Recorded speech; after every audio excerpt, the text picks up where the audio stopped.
और चलिए अब खबरों को तफसील से देखते हैं। बड़ी खबर की बात कर लेते हैं। चतरा से बड़ी खबर, जहां गोलगप्पे खाने से 35 लोग बीमार पड़ गए हैं। आनन फानन में इन सभी लोगों को सदर अस्पताल में भर्ती करवाया गया। यह घटना चतरा शहर के दर्जी, बीघा और पकरिया मोहल्ले की बताई जा रही है। बताया जा रहा है कि लॉकडाउन में छूट मिलने के बाद यहां गोलगप्पे बेचने वाला आया हुआ था और उससे गोलगप्पा खाते ही इन लोगों को उल्टी होने लगी। बताया जा रहा है कि गोलगप्पे में गड़बड़ी की शिकायत पर गुपचुप बेचने वाले और उसकी पत्नी ने ही मौके पर गोलगप्पे भी खाए, जिसके बाद उनकी भी स्थिति बिगड़ गई। आनन फानन में सभी को सदर अस्पताल ले जाया गया। डॉक्टरों के मुताबिक मामला फूड पॉइजनिंग का लग रहा है।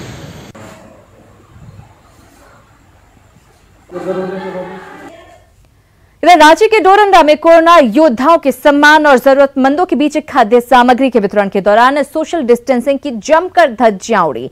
निःशुल्क बांटे जा रहे राशन के लिए लोग आपस में ही उलझ पड़े।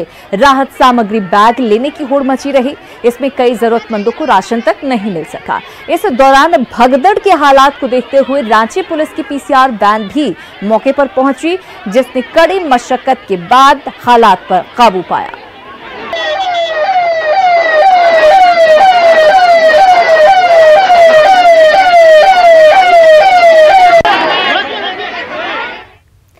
उधर धनबाद की तोपचांची में 2 गुटों में आज जमकर लाठियां चली। विवाद पानी सप्लाई को लेकर था। पाइप को तोड़े जाने को लेकर दरअसल हुआ। तोपचांची के सुभाष चौक के पास NHAI सड़क के चौड़ीकरण के काम में लगी हुई थी। इस दौरान पाइप टूट गया और पानी की सप्लाई बाधित हो गई, जिसके बाद लाठियां चलने लगी और पत्थरबाजी भी हुई, जिसमें 1 दर्जन से ज्यादा लोग घायल हो गए। मौके पर पहुंची पुलिस ने लोगों को समझाने की कोशिश की। इलाके में अब भी तनाव की स्थिति बनी हुई है। फोन किया कि जल्दी आओ, यहाँ दुकान में लूटपाट हो रहा है। आए तो देखें कि स्कॉर्पियो एक मारुति गाड़ी लगी हुई, तो उसमें 8-10 आदमी उतर के दुकान में पूरा लूटपाट कर रहा है और नरेंद्र सिंह सर मारपीट कर रहा है। इसी में हम लोग छुड़ाने गए, हमको मार दिया। पूरा मार्केट का आदमी जुट गया। उसके बाद थाना फोन किया, थाना से पुलिस दिया तो उन लोगों को पकड़ के ले आया थाना। तो इन लोगों ने हमसे सुबह आके 50,000 रुपया का 2-3 दिन से डिमांड कर रहा है। कौन कर रहा था? सर्वर और ये आपका ये गुड्डू खान। अच्छा, समझ गए ना। और इसमें फौजी भी आया था सरदार। अच्छा, वो भी आके बोला कि आप लोग जो इनका बात सुन लीजिए और दे दीजिए, नहीं तो फिर काम नहीं करने देंगे, उलझन कर देंगे यहाँ का जनता से। हम आपको काम नहीं होने देंगे। और रामगढ़ के चुटुपालू घाटी में 3 गाड़ियों की भीषण टक्कर में 3 लोगों की मौत हो गई, वहीं 4 लोग गंभीर रूप से घायल हो गए। चुटुपालू घाटी में रांची पटना मुख्य मार्ग पर रांची की ओर से आ रहे छड़ लदे एक ट्रेलर ने एक ट्रैक्टर को टक्कर मार दी। इस हादसे में ट्रेलर और ट्रैक्टर पर सवार 3 लोगों की मौके पर ही मौत हो गई, जबकि दूसरी सड़क दुर्घटना भी चुटुपालू में ही घटी। जिले के गढ़के मोड़ पर क्रेन लदा एक ट्रेलर अनियंत्रित होकर दुर्घटनाग्रस्त हो गया था। ट्रेलर पर सवार 4 लोग गंभीर रूप से घायल हो गए, जिनका सदर अस्पताल में इलाज चल रहा है। वहीं घाटी के एक लेन को फिलहाल बंद कर दिया गया है।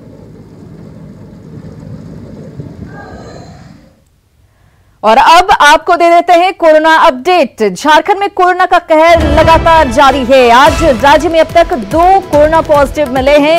इसके साथ ही झारखंड में कोरोना संक्रमित मरीजों की संख्या बढ़कर 730 पर पहुंच गई है। आज रांची और बोकारो के एक व्यक्ति के सैंपल में कोरोना संक्रमण की पुष्टि हुई है। आज मिले कोरोना पॉजिटिव मरीज रांची के कोकर और बोकारो के गोमिया के रहने वाले हैं। दोनों रांची के एक निजी अस्पताल में इलाज के लिए भर्ती थे और अब जब उनकी रिपोर्ट आई है तो वो पॉजिटिव पाए गए हैं।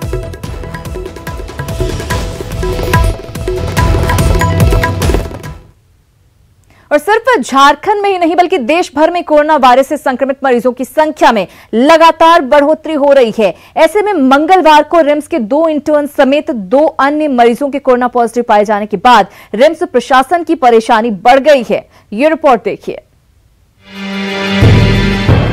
झारखंड के सबसे बड़े अस्पताल रिम्स के 2 इंटर्न के कोरोना पॉजिटिव पाए जाने के बाद रिम्स प्रशासन सख्ते में है। ये दोनों इंटर्न बिहार और उत्तर प्रदेश से रांची लौटी थी।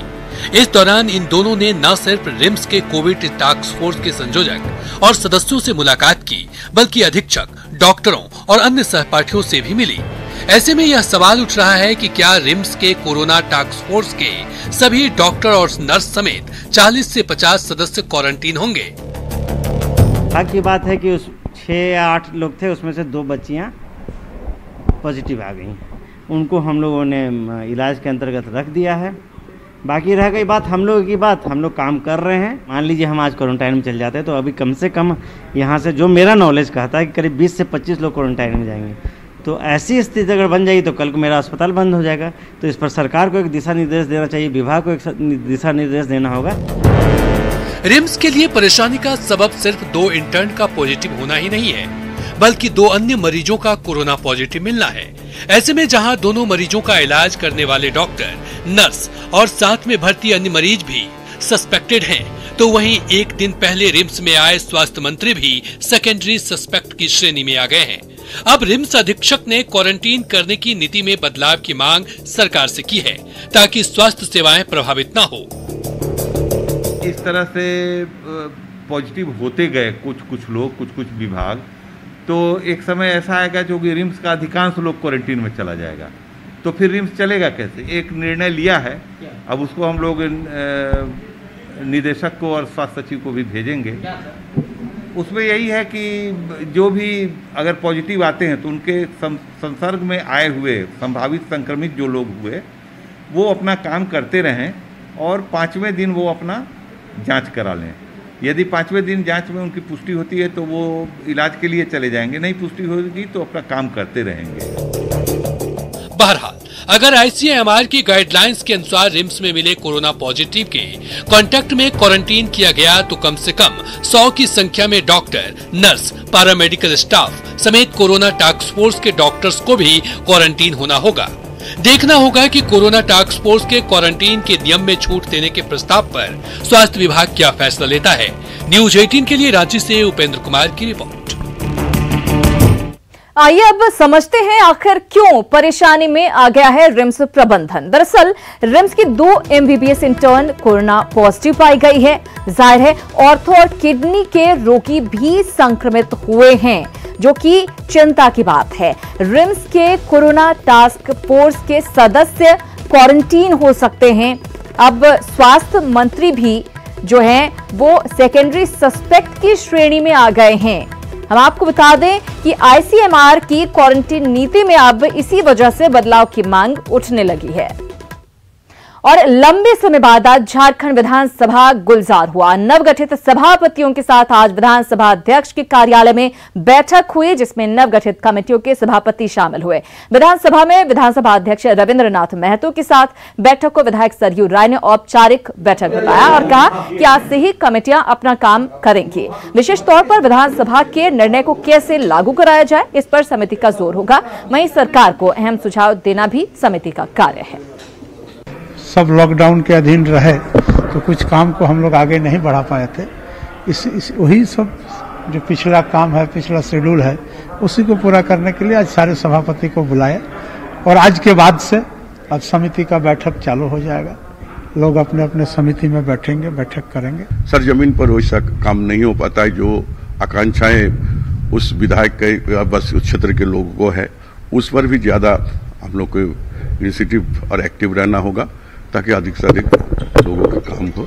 इसी पर विचार विमर्श हुई। कह सकते हैं कि समितियों के काम का आज उद्घाटन हुआ। आज से समितियां अपना काम शुरू करेंगी। सभापतियों के अलावा जो सदस्य हैं उनकी भी एक बैठक बुलाई गई है। तो आज के बाद समितियां अपनी बैठक बुलाएंगी। चर्चा के दौरान जो बातें छन के आए, जो कमी, उन कमियों को ध्यान में रखते हुए कह सकते हैं फिर हम सरकार को अनुशंसा दे सकते हैं। इन चीजों पर ध्यान देने की जरूरत है। उधर लोहरदगा में नक्सल प्रभावित किस्को थाना क्षेत्र के पाखर बॉक्साइट माइंस में नक्सलियों ने जमकर उत्पात मचाया। यहां नक्सलियों ने 13 गाड़ियों को फूंक डाला, जिसमें कंपनी को करीब 8 करोड़ का नुकसान पहुंचा है। आपको बता दें कि हिंडाल्को के बॉक्साइट माइंस में बीकेबी और बालाजी कंपनी की ओर से खनन का काम किया जा रहा था। पूरा मामला लेवी से जुड़ा हुआ बताया जा रहा है।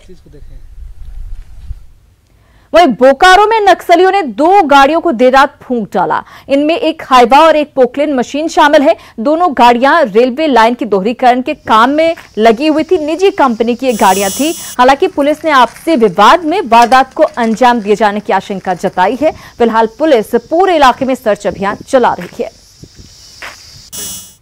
और कोरोना काल में सरकार ने वेतन और आपदा को छोड़कर किसी भी तरह की निकासी पर रोक लगा दी है, लेकिन वेतन की राशि में जीपीएफ में जमा करने वाले कर्मचारी फंड की निकासी की मांग कर रहे हैं।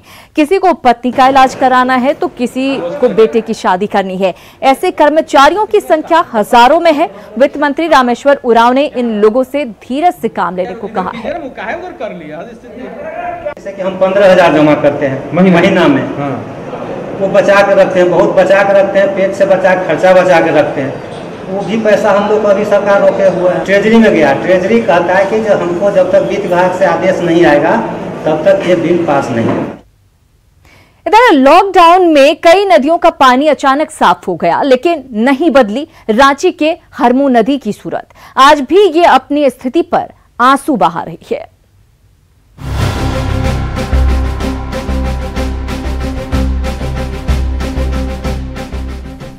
इस तस्वीर को गौर से देखिए। ये किसी नाले की नहीं बल्कि झारखंड के हरमू नदी की तस्वीर है, जो कभी रांची की लाइफलाइन भी हुआ करती थी।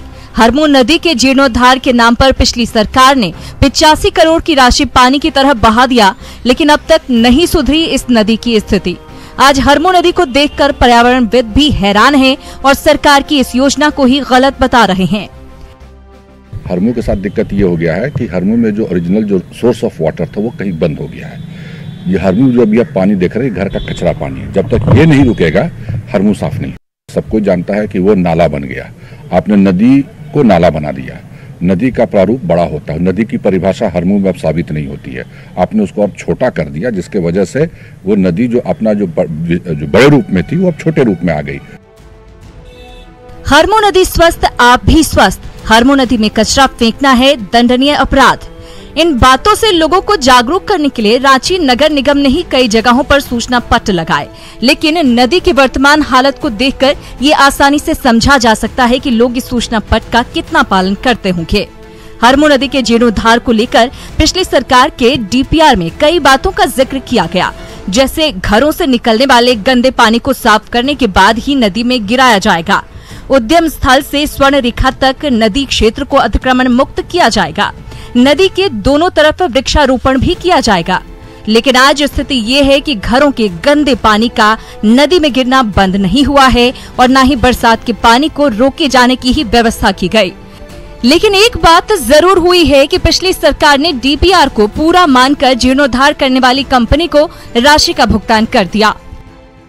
काम हुए हैं तो मैंने कहा ना कि मैंने दो बार उसकी जांच कराई और जांच कराने नहीं, जांच तो विभाग के ही लोग करते हैं। मैंने फिर थर्ड पार्टी जांच के लिए भी आदेश दिया था, थर्ड पार्टी भी जांच आदेश हुआ, उसका भी रिपोर्ट यही आया कि जो है जितना का प्राकलन था उतना का काम हुआ। वहीं पिछली सरकार पर हमला बोलते हुए मंत्री सत्यानंद भोक्ता ने हरमू नदी को फिर से संवारने की बात कही है। जो समस्या हरमू का है, मोदी सरकार ने बहुत घोषणाएं की, शिलान्यास भी हुआ, लेकिन अभी तक कोई रिजल्ट नहीं आया। सरकार का पहला प्राथमिकता है कि जो अधूरा काम है उसको पूरा करना और नए कार्यों को शुभारंभ करना सरकार का पहला प्राथमिकता है। लॉकडाउन के दौरान कई नदियों का पानी अचानक साफ होने से ये उम्मीद जगी थी कि हरमू नदी का पानी भी साफ होगा, लेकिन ऐसा नहीं हुआ। करोड़ों रुपए खर्च होने के बाद भी हरमू नदी की स्थिति नहीं सुधरी। ऐसे में अब इंतजार है एक भगीरथ का, जो इस दुर्दशा से हरमू नदी को मुक्त करवा सके। कैमरामैन शाहनवाज के साथ न्यूज 18 के लिए रांची से उपेंद्र कुमार की रिपोर्ट।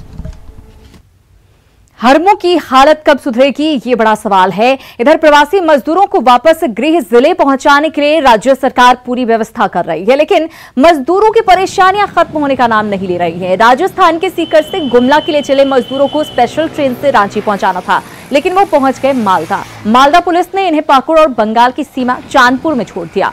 छोटे छोटे बच्चों के साथ जलाने वाली धूप में ये मजदूर 8 किलोमीटर तक पैदल चलकर पाकुड़ पहुंचे, जहां स्थानीय स्वयंसेवी संस्था ने इनके लिए नाश्ता और खाने का इंतजाम किया। अब इन मजदूरों को किसी तरह गुमला पहुंचना है। हम लोग राजस्थान सीकर से आ रहे हैं भाई जी। उसके बाद हम लोग को हावड़ा जाना था, तो हावड़ा में गाड़ी नहीं गई और वहाँ से हम लोग को वहाँ का पुलिस लोग बोल रही है कि तुम लोग पाकुड़ जाओ, पाकुड़ में उतर के तुम लोग का सुविधा मिल जाएगा। जयपुर से आ रहे हैं हम लोग को बस, मतलब यहाँ से हम लोग को बस जरूरी है गांव जाने के लिए। बस हम लोग को इतना ही प्रॉब्लम। थोड़ी देर में खाना बन जाएगा और फिलहाल चनाचूर और मूढ़ी दे देते हैं, नाश्ता कर लेंगे। जब तक ये नाश्ता करते हैं खाना बनना शुरू कर दिए। आपका फोन आते ही हम लोग ने खाना बनाना शुरू कर दिया। और लॉकडाउन के दौरान प्रवासी कामगारों को वापस लाने के लिए ट्रेनों की आवाजाही शुरू हुई थी, लेकिन अब अनलॉक 1 में सीमा सड़क संगठन का काम करने के लिए दुमका से कामगारों को उत्तराखंड और जम्मू कश्मीर ले जाने की योजना है। इसके लिए गृह मंत्रालय की हरी झंडी मिल चुकी है। 4 जून से 28 जून के बीच इन कामगारों के लिए 7 विशेष ट्रेन चलाई जाएगी।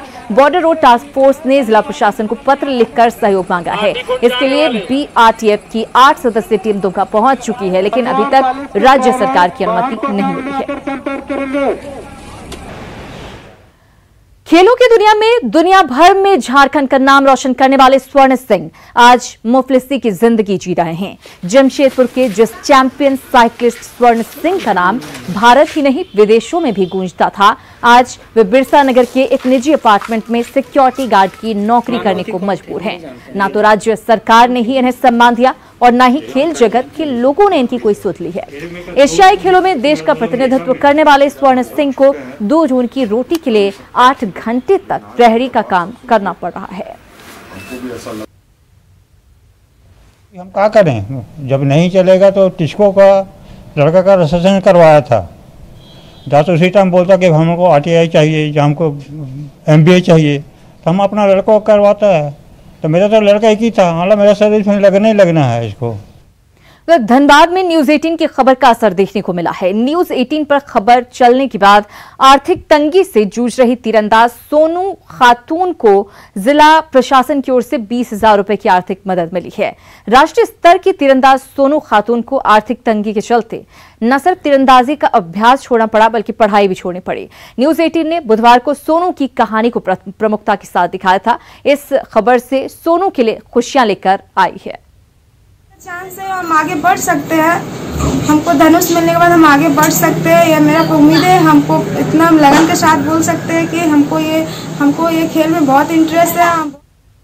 देवघर में विश्व प्रसिद्ध श्रावणी मेला शुरू होने में 1 महीने से भी कम समय बाकी है। केंद्र सरकार की ओर से जारी गाइडलाइन में 8 जून से धार्मिक स्थल खोलने की मंजूरी दी गई है।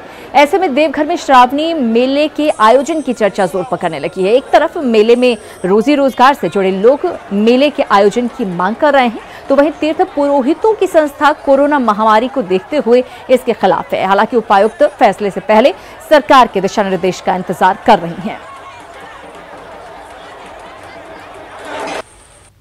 सरकार से हम लोग यही मांग करते हैं कि क्योंकि श्रावणी मेला किसी तरह किसी भी हाल में जो है लगे, और जो है 6 जुलाई से श्रावणी मेला शुरू होने जा रहा है। अभी तक कोई किसी प्रकार का तैयारी नहीं चल रहा है।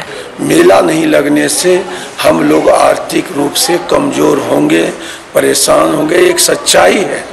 लेकिन जनहित में और लोकहित में इस बार मेला नहीं ही लगे, वो ज़्यादा जरूरी। और इसी के साथ इस बुलेटिन में फिलहाल इतना ही, लेकिन न्यूज 18 बिहार झारखंड पर खबरों का सिलसिला लगातार जारी।